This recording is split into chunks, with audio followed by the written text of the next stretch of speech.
Nkwaniriza kwa ripota y'embeera y'obudde wano ku lutimbe lwa Star TV munyenye y'eggwanga omumwanyizi Muhammad Kituso okuva mu kitongole ky'eggwanga kivunaanyizibwa ku by'embeera z'obudde. Okusinziira ku ripota zetufunye leero zitulaze nga wadde okendera kw'enkuba okutonya katono mu bitundu by'eggwanga eby'enjawulo bo ogeraganya n'enkuba etonye mu nnaku bbiri zetukubye amabega kuba Tororo ebadde obuzeze milimiters 10.5 so nga ate Kampala bubadde obutundu buna. Wabula kino kivudde nti wabaddewo ekinuna mpewo ekitudde eri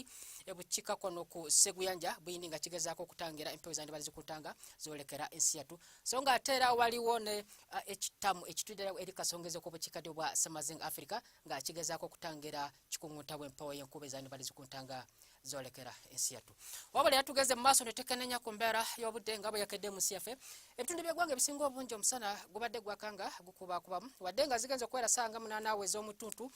okubwatuka kweggulo kw'amaanyi nnyo okuwuliddwa mu bitundu by'eggwanga eby'enjawulo wabula era n'enkuba netonya bitundu nga Kampala saako n'ebiri nga okizodde eri ebukiikakkono bwa ensi yaffe. Ate era bwe tugezaako ne tulaba ku mbeera y'obudde nga tusobola okuba mu CFA tusuubirayo enkuba okutonya mu ebitundu ebiri ku mbalama z'ennyanja Nalubale saako n'ebiri nga okizodde eri ebugwanjuba so nga ate ebitundu ebisangibwayo ebuvanjuba saako n'eri ebukiikakkono tusuubira musana okwakanga gukubakubamu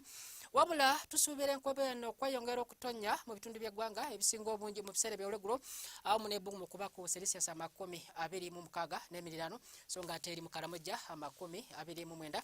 okujjako eri Musozo mu Kabale 24. Gwano mundange nesunga okutambulako mu bigo ebisangibwayo ebunaayira tusuubira enkuba okutonyanga mulimu n'okubwatuka kw'eggulu mu kibuga nga Nairobi,